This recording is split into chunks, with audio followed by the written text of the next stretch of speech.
Welcome to episode 5 of our freight forwarding series. In this episode, we're focusing on the future of logistics, sustainability. Freight forwarding plays a huge role in global trade, but it also has a significant environmental impact. Today, we're exploring how businesses are moving towards green logistics to reduce their carbon footprints and make shipping more sustainable. Freight transportation is responsible for a significant share of global carbon emissions. Shipping accounts for nearly 3% of global emissions, while air cargo, though used less often, produces far more emissions per ton-mile. To put it in perspective, air freight emits several times more CO2 than sea or land transport per ton of cargo. So how can we make freight forwarding more sustainable? Now let's look at some sustainable freight solutions that are helping businesses reduce their environmental impact. Green packaging. Green packaging is one way businesses are reducing waste. By using recyclable, biodegradable, and reusable materials, companies can reduce the volume and weight of their shipments, which leads to lower emissions. Eco-friendly fuels. Another major shift is the move towards eco-friendly fuels. Traditional fuels are being replaced with alternatives like LNG, biofuels, and even hydrogen. These fuels emit far fewer pollutants than conventional ones. For example, LNG can reduce CO2 emissions by up to 20%, and biofuels can cut emissions by as much as 80%. Route optimization. Another key strategy is optimizing routes.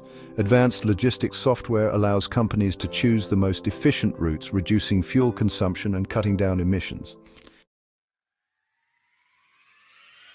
And when emissions can't be avoided, some companies are turning to carbon offsetting, investing in projects like reforestation or renewable energy to balance out their environmental impact.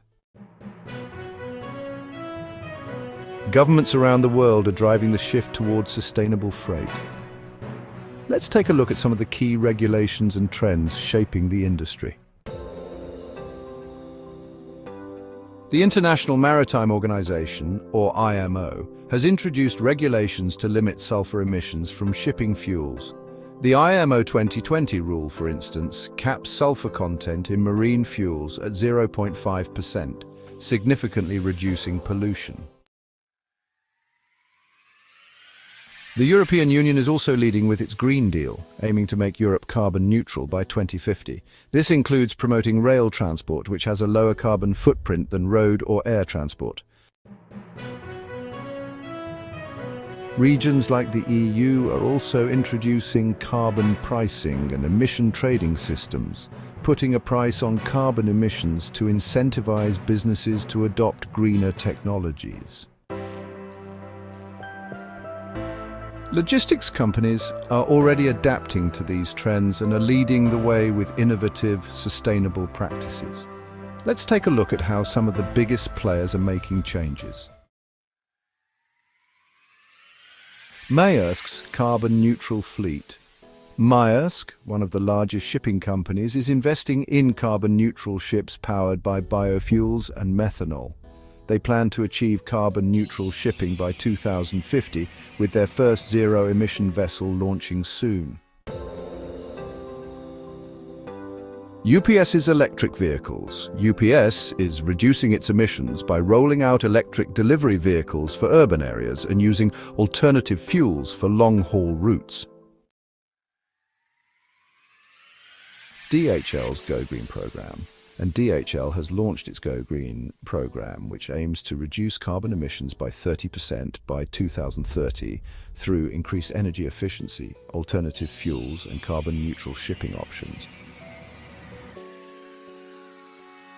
As you can see, the future of freight forwarding is green.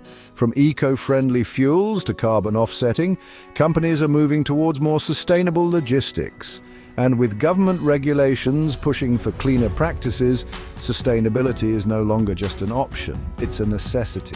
Thanks for joining us for this episode on green logistics. In the next video, we'll explore the challenges and risks that freight forwarders face and how they can be managed. Don't forget to like, share, and follow for more insights into the world of freight forwarding.